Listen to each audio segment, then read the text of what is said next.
Okay, so we're recording. Okay, welcome everyone to our last session of this season of our Graviticulas seminar. Today is the turn of Andrés Argandona. He did his undergraduate studies at the Universidad Nacional Mayor de San Marcos in Lima, Peru. He is currently finishing his master's degree at the Instituto de Ciencias Exactas y Naturales, ICEN, of Universidad Arturo Prat in Iquique, Chile. And his research interests lie within the framework of theoretical high-energy physics with a special emphasis on gravity and holography. So, Andrés, thank you very much for giving this talk, and please go ahead. Okay, thank you, Francisca, for the presentation. And also, I'm very glad to be today here at the Graviticulas. So let me start. Today, I'm going to talk about some aspect of holographic entanglement entropy in cubic gravity. This project is in collaboration with Jorge Anastasios, Ignacio Araya, and Rodrigo Lea. So first, I will give an outline. First, we're going to talk about entanglement entropy in the context of quantum mechanics, and then we're going to go ahead with quantum field theory, a very brief introduction about holography, and then how do we use it to compute entanglement entropy in this context using holographic methods. Then we're going to see the renormalization process of the entanglement entropy, and finally, we're going to see some applications of it. So first of all, what's entanglement? To make an example of what is this, we can consider the decay of a p-meson. The p-meson have spin 0, and it decays in a positron and in an electron. We can consider, so in principle, this system is described as a spin singlet configuration that you can see here in the first equation there. So, for example, if the electron goes to one point A and the positron goes to one point B, if the electron goes in point A is Alice and it is very far away from Bob that is in point B, and Alice take a measure, for example, she get a spin up, as you see here, of the electron, then all this state will collapse to the first one, and inevitably Bob will measure that the positron have spin down, and vice versa. And also, so in this case, because of this fact, we say that this state is an entangled state. To talk more about this, we are going to review some concepts. For example, what is a pure state and what's a mixed state.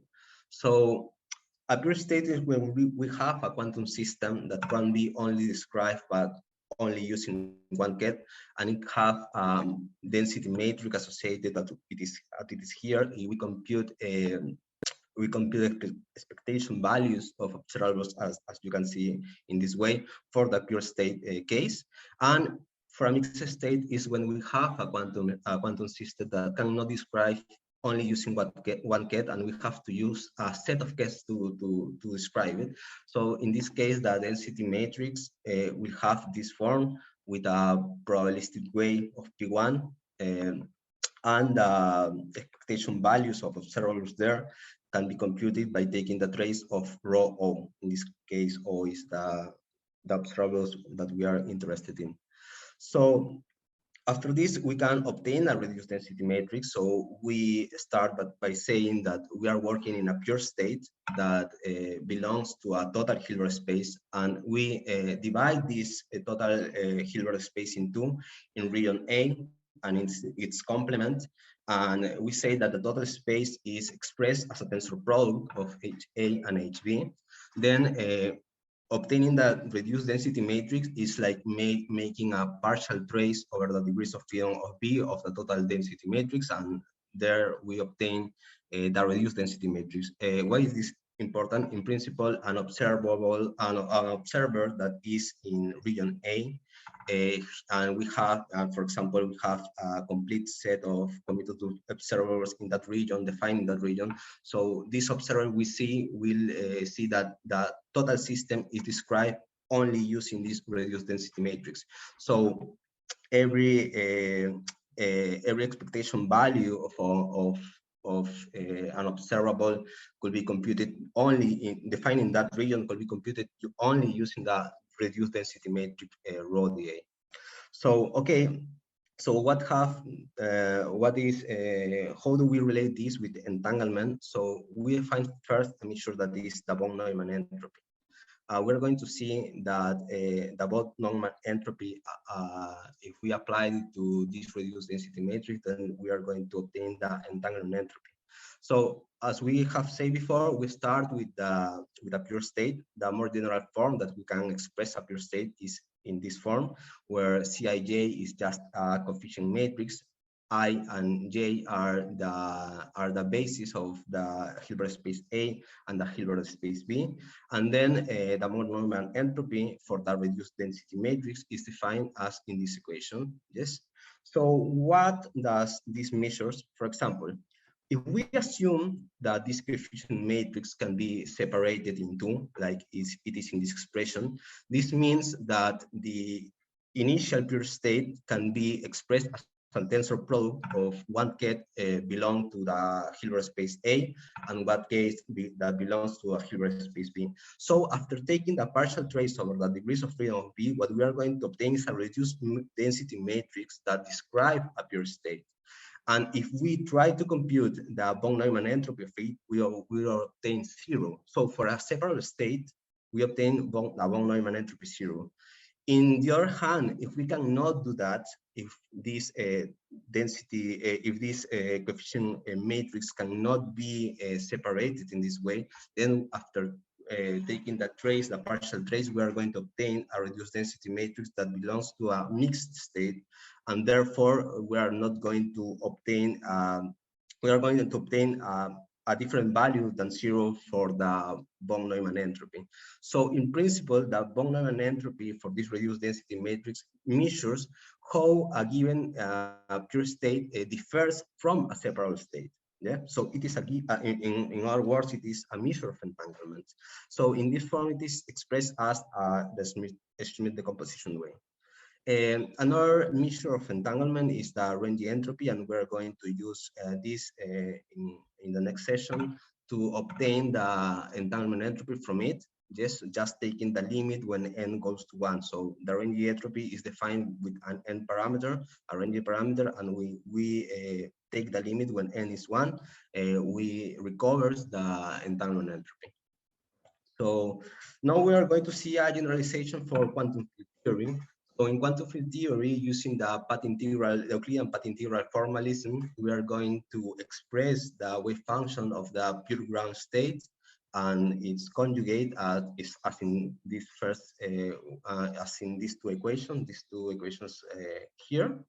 And in a pictorial way, we can see it if we make an integration from -infinity to 0 of this field, yes, in this sheet here, and for the conjugate, it will be like if we make an integration from 0 to +infinity. So what we are going to do is to use this image to manage to obtain the reduced density matrix from it. Yes, that is what we are going to do in the next slide. So first of all, we separate this X region into the one that belongs to a space B and the ones that belongs to space A, as you can see here. And taking the partial trace is like gluing the edges where the B space is defined here. So if we take the partial trace over it, it's like making a glue of this part and this part, but leaving a gap for this A region where it has some definition of this boundary at T0 plus and T0 minus, yes?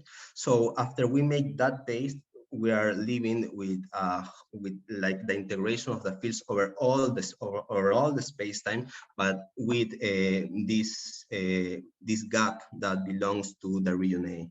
So this gap will be introduced as delta functions in this path integral formalism of the reduced density matrix A. So it will be expressed in this way. Yeah. So the next natural step to compute entanglement entropy, as we see before, will be to obtain the logarithm of this density of this reduced density matrix. However, it is very tricky, very difficult. So we are going to use another method that is called the replica trick. So in the replica trick, what we do is to make n copies of this original sheet, and we glue it together to obtain the trace of the reduced density matrix to the n, as you can see here, because of the definition in the range entropy. So after we do this, we do the paste over all these sheets. What we are going to obtain is an n-fold cover. It's a new manifold that's an n-fold cover and have a conical singularity, and making the paste and taking the trace of this reduced density matrix is like computing the zeta function, the partition function of this n-fold cover. Yes, so this trace a row a to the n will be just the partition function of the n-fold cover divided by this normalization that appears here. This is just it's just set to the n. So we introduce this in the range entropy, yes, and we take the limit when n goes to 1, and after a L'Hopital process, we obtain this equation 2. Yes, so in principle, if you want to this is called, this process that I have described here is called the replica trick. So before we see some how do we compute this in an holographic manner, let's talk about a little bit about the ADS CFT correspondence.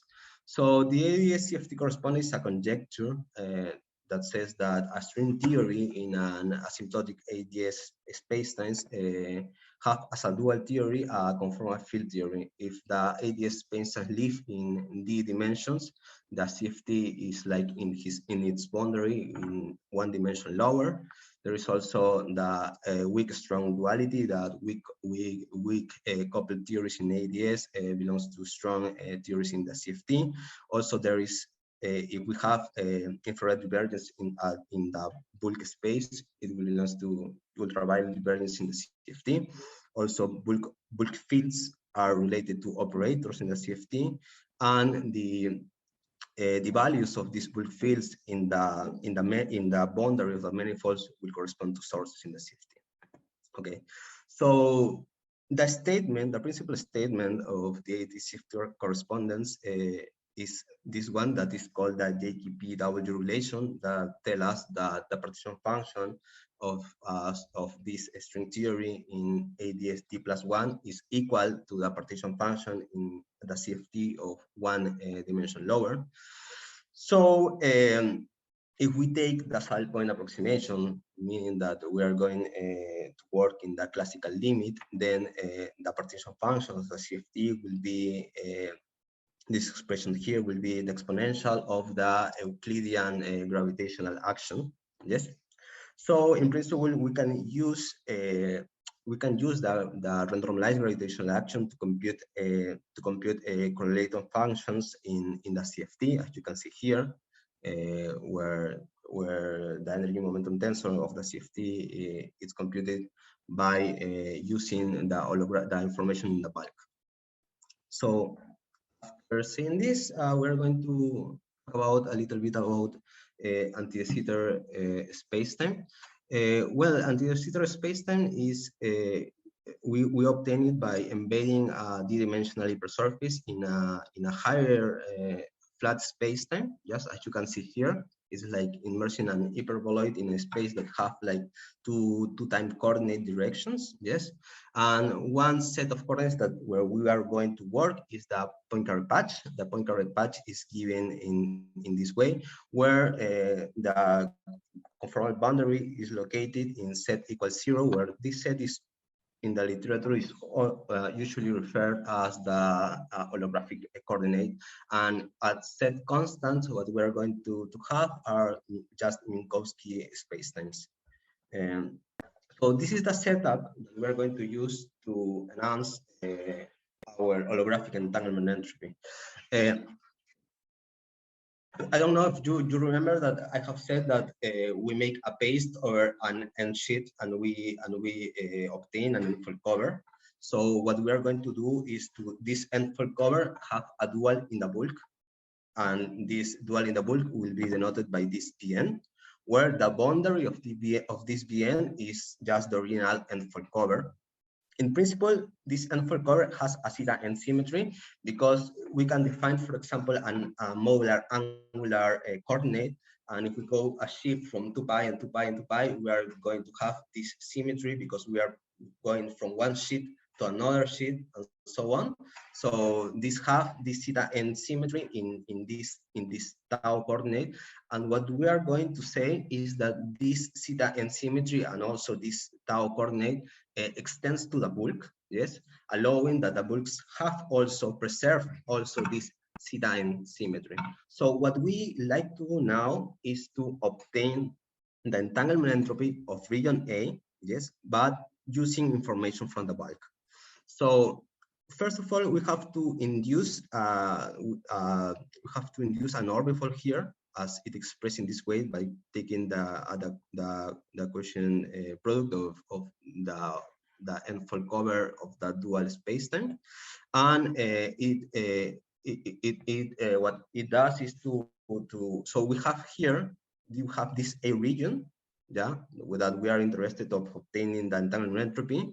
And this A region will extend to a bulk, the boundary, the entangled region that is this part that is in green. This entangled region will extend to the bulk, and that extension will be a codimension to brane, yeah, denoted by gamma A.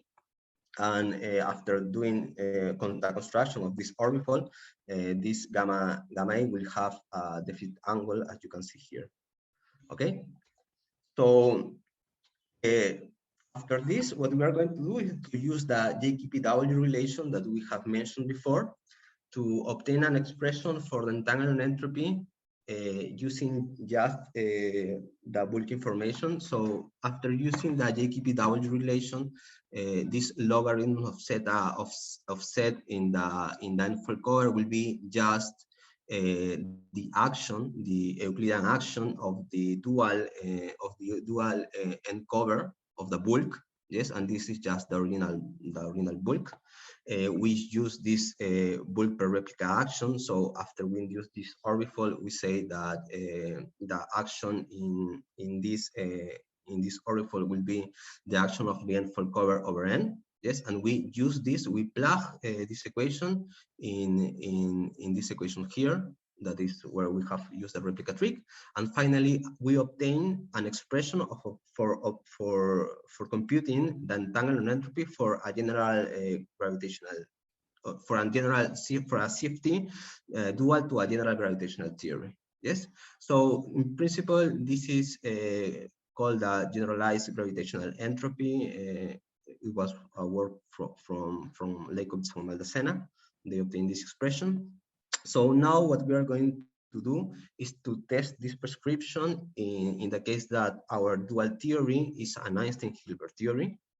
So to do that, we have to make the regularization because, okay, we have this conical singularity, so we have to make the regularization of the Ricci scalar there, and it was done by some work of Ursaev, Patricia Solodukin. Well, they obtained this regularization for the Ricci scalar. After we plug this in equation 3, so this in principle induce an action that is given by this in this way, yes, by where this an is the area of the codimension to brane, and then we plug this in this equation, and taking a partial derivative of n could be expressed as taking a derivative with respect all the fields that are defined there. So this will go to 0, and we are going only to obtain this area term. So the entanglement entropy for CFT dual to Einstein-Hilbert gravity will be this area over 4Gn, this minimal area. So this in principle was first conjectured by Ryota-Kayanagi, and then it was proved by Leibniz Maldacena. So this is the Ryota-Kayanagi prescription. Okay. So let's continue. Now what we want to do is to use this prescription to obtain the entanglement entropy, but for theories that are dual to higher curvature gravity. Yes. So what we do is to consider an action that have a Lagrangian that depends on contractions of higher curvature terms of the Riemann tensor. This work was first obtained by Dong and Camps, and then by Camps. They obtain that if they do that, they plug and they made realization in the generalized gravitational entropy formula, they obtain finally this expression here, where you can see that in the context of black hole, this first term is just the world entropy. And one choose some adapted coordinate set and set prime. Yes, so it is here. Something that I have to mention is that here it appears a regularization problem that is called the splitting problem. When Dong does this computation, he doesn't require that the codimension to surface satisfy the equation of motions of any theory in principle, but then comes later, he considered that, and they obtained two different prescriptions. So the thing is that in principle, what we obtain should not depend on the regularization process that we use. So this is why this is a problem, and this is called the splitting problem. So, for example, you can see, just to mention something about the formula in equation 5, you can see, for example, the Lagrangian is just the Ricci scalar. Then this will go to 0, and this will give me just a delta, and recurring then the Ryota-Kayanagi formula. So, okay, let's continue with that. So now what we are interested in computing the entanglement entropy for a cubic curvature gravity theory. The most generic cubic curvature Lagrangian will be given by this Lagrangian here, the first equation in this slide. So now we are going to obtain the entanglement entropy, to go to codimension 2 and obtain the entanglement entropy for the minimal and also for the non-minimal prescription. It was done in a paper that Cáceres Castillo Villar, it was a paper from this year, I think, and they obtained after they go to codimension 2, they obtain this minimal formula and this non-minimal formula, where these SR square terms are just terms that depends on contractions of square Riemann curvature. Here you have contractions of the extrinsic curvature to the square, and also the Riemann, one Riemann, and this part is just contraction of the extrinsic curvature. They differ in principle, the two prescriptions differ only in this last term that depends only on the extrinsic curvature terms. Okay, so okay, this is the case for cubic curvature gravity. Now we are going to see some normalization process. We have said before that we can compute the energy momentum tensor of the CFT by using information from the gravity side. Also, we have said that the ultraviolet divergence corresponds to the CFT corresponds to the infrared divergences in the gravity side. So, in principle, if we make the renormalization at the gravity side, will be like making renormalization of the UV divergences on the CFT. The standard holographic renormalization is based on considering this Fefferman-Graham foliation that is here and expanding the metric over these holographic coordinates, then use the equation of motion to express G2 and so on in terms of G0, and then construct the Lagrangian counterterms, as you can see here. Yes.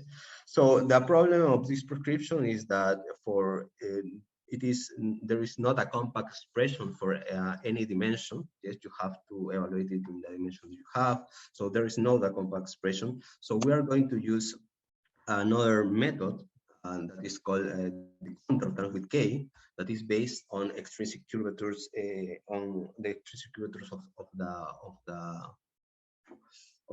manifold, of the original manifold. So, and then we are going to see how do we use this prescription to go to codimension 2 and obtain the normalization of that entanglement entropy. So this can be also, the normalization process can also be done by adding this objects that depends on the extrinsic curvature in principle, and fixing one coupling. Yes, it was already tested in the context of thermodynamics, and also the agreement. This prescription agrees with holographic renormalization. It was also discussed in these two papers that I put here. So what we are going to do is to use this process to obtain the renormalization, but for a general higher curvature gravity theory. So it will be the only thing that we need is to set a different coupling here, this CD. In principle, what we obtain is that this CD will be expressed in this way. Yes, it depends on the Lagrangians. What we do is evaluate this in a maximally symmetric ansatz, and then with that we fix the CD. We fix the CD, and we see that it expressing in this way. Yes, that is why here appears the Lagrangian of the ADS space time. And after we do that, in principle, this works for any higher curvature gravity theory, but we tested in the CCG, in the cubic curvature gravity case, and finally we obtained this expression for the coupling that will allow us to make the renormalization via Kountertems bouquet. So now we know how to do the renormalization of the bulk action, but now we have to go to codimension 2 and try to do the renormalization of the entanglement entropy. So a property that have these objects that in principle in even dimension of the bulk they match with the Euler characteristic, and also with the Chern form, is that it have a property of self-replication in codimension 2 in this case. So we are interested in this part. Yes, we have this property of self-replication. So in principle, what we do is to use this self-replication property to obtain an expression for the counter term of the entanglement entropy. So this will be given by this equation 6. So this will be the expression that will allow us to extract just the universal part of the entanglement entropy. So this is just equation 6 here. Okay, so now what we are going to do is to propose a formula that will give us the universal part of the entanglement entropy for a cubic curvature Lagrangian. So we consider this Lagrangian, which here is the Einstein-Hilbert in ADS spacetime part. So this part will give us the usually Ryuta-Kayanagi form expression, and this part will be the one given by the paper of Cáceres for the minimal and the non-minimal prescription. And also we add the term that we know that will give us the renormalization of this CCG, and therefore extract the universal part of it. So now that we have made a proposal, what we do is to test it in different contexts. First, in the context of a sphere, and then in a context of a deformed sphere. So we consider this pure ADS D+1 space with these coordinates, with these polar coordinates. And we are going to consider a ball-shaped region, yes, a ball-shaped region that have as boundary of the region in the CFT, have it in this way. Yes, we are considered at a constant time, and we introduce here a cutoff at theta equal delta, and we fix this R to be a capital R that will be like the radius of this ball. So okay, so this will extend to a bulk.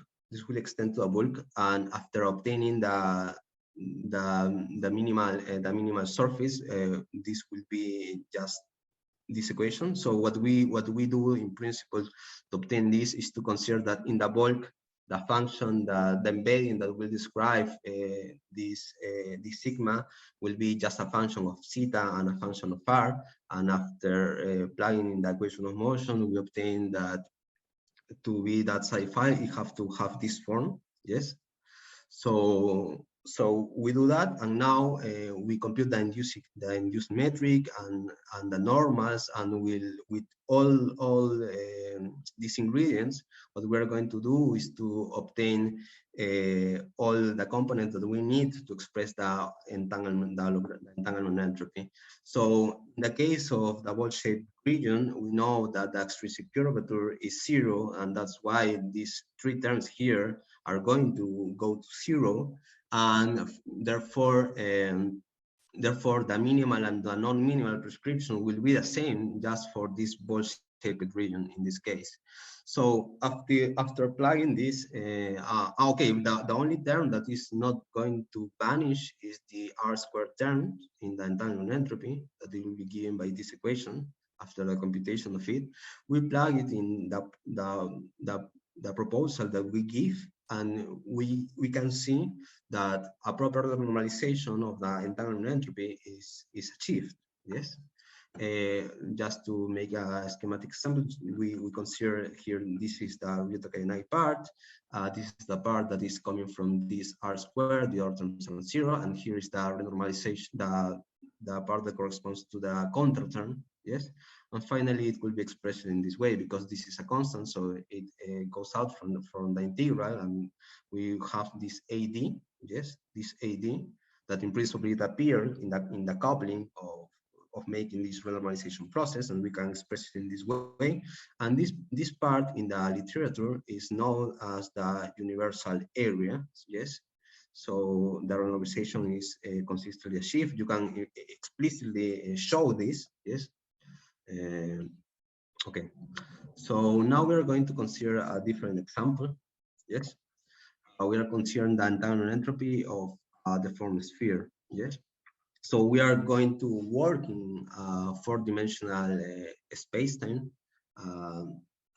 So we are going to start with this metric. Yes, we have here deformed sphere. We have deformed the sphere with a parameter epsilon around this. So now we have like a perturbation of the renal shape, but okay, this we are working just in 4 dimensions. This is not a generic case. Okay, so after doing the same process that we described before, what we obtain is that the embedding function, at least for the Ryota-Kayanagi case, this is just for the Ryota. First of all, I'm going to make a review of how we obtain the entanglement entropy for a dual theory to Einstein gravity, and then I'm going to generalize it to cubic curvature gravity. So this computation that is here is just for Einstein gravity. Yes, for Einstein gravity. So the embedding function is this one that is here. Yes, when we consider perturbation on cosine of it, and up to order epsilon squared. Okay.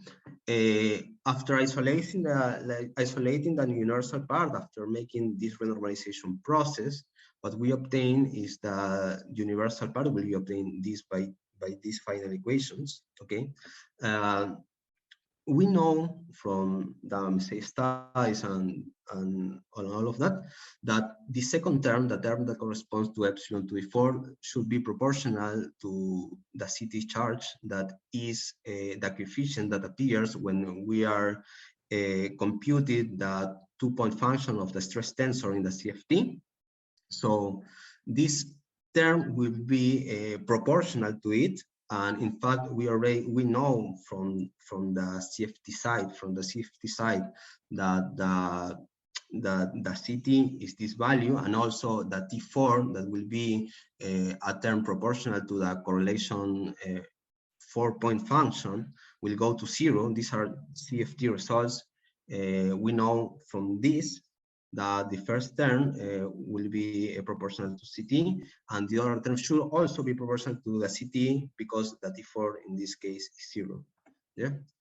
So what we are going to do to describe this in cubic curvature gravity is to consider this Ryota-Kayanagi surface. We consider this Ryota-Kayanagi surface, and we put this embedding in the correct entropy functional, that is the entropy functional of the cubic curvature gravity theories, And this is like, we know that this will work perturbably in higher order couplings because we are making just perturbations around the Einstein gravity solution. So this will work at perturbably in these higher order Curvature couplings. So what we do is to plug this last embedding in the Curvature gravity functional, and we obtain this expression, this first and second expression, first for the minimal splitting and the second one for the non-minimal splitting, where this CT-CG is related to the CT of Einstein-Hilbert, just with this coupling here, yes, with this different function of the couplings of the theory, yeah. So the second term that appears here, in principle, it will belongs to a term that corresponds to the T4, yes. But in principle, we don't know how to extract that T4 from here, because in the case of Einstein gravity, that T4 is 0. So what we are going to use to fix this is as the case of Einstein cubic gravity, where the T4 is different than 0, and we already know from the literature, we know what is the T4. So after considering this Einstein cubic gravity theory that have the same spectrum as Einstein-Hilbert usual gravity, we plug this in our functional of cubic Curvature gravity, and we obtain these two expressions. So we know that the T4 for Einstein gravity would have this form. Yes, this is in a paper of Bueno, Cano, and Rui Perez. Yes, so we are going to use this to fix the polynomial that comes accompanying this T4. And so if we consider that generic case, the generic cubic Curvature gravity case, this polynomial will not change. So we can extract the T4 for the cubic Curvature gravity general theory by doing this. So, okay, the T4 appears here, and we set this polynomial on L for the minimal splitting, and for the non-minimal, we set it as in this way. So we conserve this, we plug it in the general theory, and what it will give me is a T4 for a minimal splitting and for a non-minimal splitting. What we find is that the T4 for the minimal splitting is given by equation 9, and the T4 for the non-minimal splitting is given by equation 10. So, okay. Just to finish, I will give a summary of what I have talked about today. First of all, we established a renormalization procedure of holographic entanglement entropy in CFTs that are dual to cubic gravity, yes, by using these counterterms with K, yes. Then we test this renormalization procedure in a ball-shaped region, and one can see that the renormalization is achieved. And also we compute CFT information by considering deformations on the ball-shaped region, considering perturbation on it. One can obtain the CT charge and also the T4. And for the case of the T4, we obtain two different results that depend on the splitting. So thank you all for assisting to this talk. So that's all that I have for today. Many thanks, Andres, for this nice talk. Does anyone have any question for Andres?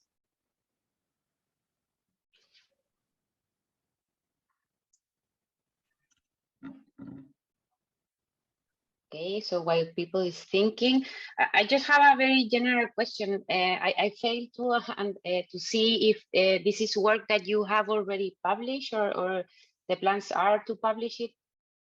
No, we have. It is on. It's not published yet, but we're going to publish in a few months.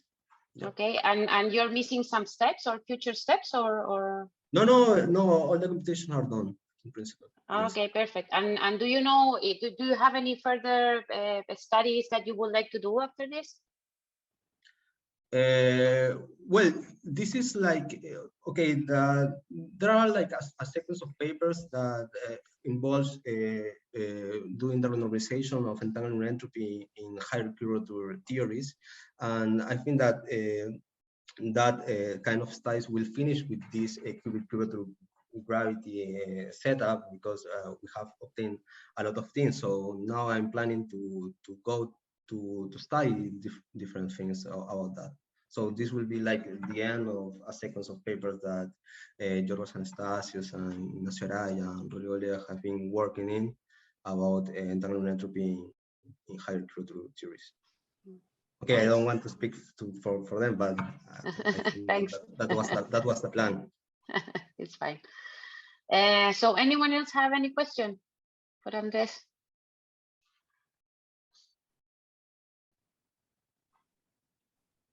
Maybe not. Okay. So we thank you again, Andres, for giving the last seminar of this season. Thank you all for coming as well, and hopefully we will see each other again next semester. So bye. Thank you. Okay, thanks. Bye.